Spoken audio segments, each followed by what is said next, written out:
നമസ്കാരം. പൊതുനിരത്തിൽ വടിവാൾ വീശി ഭീകരാന്തരീക്ഷം സൃഷ്ടിച്ച ബ്ലോഗറും കൂട്ടരും ഏരൂർ പോലീസിന്റെ പിടിയിലായി. ശ്രീ ബ്ലോഗ് എന്ന പേരിൽ ബ്ലോഗ് നടത്തുന്ന ക്ലാപ്പന മഠത്തിൽ വീട്ടിൽ ശ്രീജിത്ത്, അയലറ പരമേശ്വരത്ത് വീട്ടിൽ ബിറ്റോ വർഗീസ്, നെടിയറ കൃഷ്ണവിലാസത്തിൽ ഗോപൻ എന്നിവരാണ് പോലീസിന്റെ പിടിയിലായത്. കഴിഞ്ഞ ദിവസം വൈകുന്നേരമാണ് സംഭവം നടന്നത്. കാറിൽ നിന്നും ചണ്ണപ്പട്ട ജംഗ്ഷനിൽ മാരകായുധങ്ങളുമായി ഇറങ്ങിയവർ വടിവാൾ വീശി ഭീകരാന്തരീക്ഷം സൃഷ്ടിക്കുകയായിരുന്നു. ജ്യോതികുമാറിനെതിരെ, ശ്രീകൃഷ്ണ ഗ്രൂപ്പിന്റെ രജിത്തിനെതിരെ, ടിജു യോഹനാനെതിരെ, വെട്ടിക്കവറ ഗ്രാമപഞ്ചായത്ത് പ്രസിഡന്റ്, തെന്മല ഗ്രാമപഞ്ചായത്ത് പ്രസിഡന്റ് ഉരുകുന്ന് ശശിനെതിരെ വീഡിയോ ചെയ്തതിന് എനിക്കെതിരെ മോളിൽ നിന്ന് കൊട്ടാരക്കര ജയിലിൽ കയറ്റിയിട്ട് എന്നെ വധഭീഷണി, എനിക്ക് കൊല്ലാൻ അവിടെ ആളെ സെറ്റ് ചെയ്തുകൊണ്ട് പോലീസുകാരെ ചിരിപ്പിക്കാൻ നോക്കുന്നുണ്ട്. ഇതിനെല്ലാം തിരിച്ച് നമ്മളും പ്രതികരിക്കുന്നുണ്ട്. ഞാൻ വരികയും ചെയ്യും, വീഡിയോയും ചെയ്യും. എന്നെ അറിയാവുന്നവർക്കറിയാം ശ്രീകൃഷ്ണ ഗ്രൂപ്പിനെതിരെ അവന്മാരാണ് ചെയ്തത്. കൊട്ടാരക്കര മൊത്തം ഞാൻ അത് റിക്കവർ ചെയ്ത് ഞാൻ തിരിച്ചു കൊടുക്കും. കാരണം എനിക്കെതിരെ വരുന്ന തെളിവില്ലാത്ത ആരോപണം മാത്രമാണ്. ശ്രീകൃഷ്ണ ഗ്രൂപ്പ് അഞ്ചല്ല ആരാണ്, അല്ല ചാമക്കാല ജ്യോതികുമാർ ആരാണ്?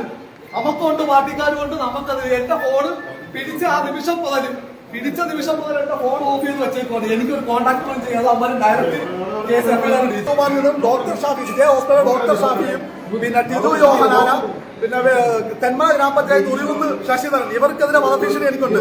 സ്വാഭാവികമായിട്ട് എന്റെ കയ്യിൽ നിന്ന് വെറും കൊടുവാളാണ്. എന്ന് വെച്ചാൽ നാട്ടിലെ വെട്ടുന്നത് അത് മൂർച്ച പോലില്ലാത്തതാണ്. എന്റെ വധഭീഷണിക്ക് ഞാൻ അകത്ത് പോയി പറയാനാണ്. യുവന്മാരുടെ കയ്യിൽ കാശുണ്ട്, നിരുമാറുണ്ട്. സാധാരണപ്പെട്ട എന്റെ കാര്യം എങ്ങനെയാണ്? ഇത് കാശ് കൊടുത്തിട്ട് KTR മീഡിയയെ കൊണ്ട് എന്തോ സർപ്പസുന്ദരിയുടെ ആരാന്ന് പറഞ്ഞുകൊണ്ട് ഒരു വീഡിയോ ഇട്ടുകൊണ്ട് അതിനെതിരെ ഞാൻ തെളിവ് കേസ് ഞാൻ കൊടുക്കുന്നുണ്ട്. കേസ് മാത്രമല്ല, കാരണം ഇതുപോലുള്ള ഓൺലൈനിലെ കുറെ മാധ്യമ ചാനലുകളുണ്ട്. അവര് കാരണമാണ് നമ്മൾ സത്യസന്ധമായിട്ടുള്ള വീഡിയോകൾ പോലും അല്ലെങ്കിൽ ഒരു വാർത്ത പോലും നമുക്ക് വിശ്വസിക്കാൻ പറ്റുന്ന കാര്യങ്ങൾ. ഈ ചങ്ങാതിക്കൂട്ടം എന്ന് പറയുന്ന വിനീഷ് എന്ന് പറയുന്ന ചാനൽ, അതുപോലെ KTR മീഡിയ, പിന്നെ ജില്ലാ യുവന്മാരൊക്കെ കാശ് മേടിച്ചൊരു വീഡിയോ ചെയ്യുന്നവന്മാരാണ്. എന്തുകൊണ്ട് നമ്മൾ ഇതൊന്നും മനസ്സിലാക്കുന്നില്ല?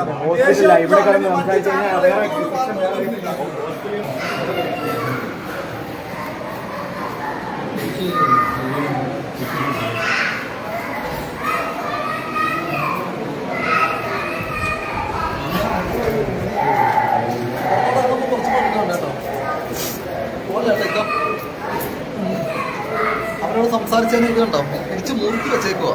ഒരു പോലീസുകാരെ കൊണ്ട് എന്താ സംഭവിക്കാൻ പോകുന്നത് കാണിച്ചില്ലേ? രാവിലെ ഇന്നലെ രാത്രി തൊട്ട് എന്നെ പിടിച്ച നിമിഷം തൊട്ട് മോളിൽ നിന്ന് വിളിച്ചോണ്ടിരിക്കുക. ചാമക്കാല ജ്യോതികുമാർ ഉൾപ്പെടെയുള്ള ആൾക്കാർ, ബോയ്സിലെ പല ആൾക്കാരെ വിളിച്ചോണ്ടിരിക്കുന്നത്. എത്ര നേരം കൊണ്ട് എന്നെ കൊണ്ടുപോകേണ്ടതെന്നറിയോ? ആദ്യം ഒരു FIR ഇട്ട് അത് കഴിഞ്ഞ് അടുത്ത പരാതി കയറ്റി കൊടുക്കുന്നത്. രാവിലെ ഒരു പരാതി കയറ്റുന്നു, ഉച്ചയ്ക്ക് ഒരു പരാതി കയറ്റുന്നു, അത് കഴിഞ്ഞ് അടുത്ത പരാതി കയറ്റിക്കൊണ്ട്. ഇതെന്താ തെളിവെന്തോ? ഞാൻ ആകെ എന്റെ വണ്ടിക്കകത്ത് വാളുന്നു. ശരിയാണ്, എന്നെ പോലെ ഒരു സാധാരണപ്പെട്ടത് എന്റെ സ്വയരക്ഷയ്ക്ക് വേണ്ടി ഞാൻ ഇവരെ പോലുള്ള പോലീസുകാർ തന്നെ ചെല്ലുന്നത്. കാശിന് വേണ്ടി നിൽക്കുന്നവന്മാർക്കാണ് ഞാൻ ചെല്ലേണ്ടത്. എന്നിട്ട് എന്റെ അവസ്ഥ ഇന്ന് കണ്ടില്ലയോ? എന്റെ ജീവന് ഞാൻ എന്റെ കയ്യിൽ എന്തെങ്കിലും ആയുധം ഉണ്ടെങ്കിലേ എന്റെ ജീവൻ നിലനിൽക്കത്തുള്ളൂ. അല്ല മറ്റുള്ളവരുടെ ജീവിതം ഞാൻ നോക്കേണ്ട ആവശ്യമൊന്നുമില്ല. ഇത്രയും പ്രശ്നങ്ങളാണ് ഉണ്ടായിക്കൊണ്ടിരുന്നത്.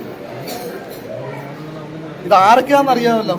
സ്വയരക്ഷ, എന്റെ സ്വയരക്ഷ ഒരു വാളുണ്ട്. മറ്റേ നമ്മ ഇവിടുത്തെ ഈ എന്തുവാ നമ്മുടെ ഈ പുല്ലൊക്കെ വെട്ടത്തില്ലേ, നമ്മുടെ ഇവിടെ ഈ റബ്ബറിന്റെ കഴിക്കുന്ന പുല്ല് വെട്ടുന്ന സാധനമാണ് ഇരുന്നത്.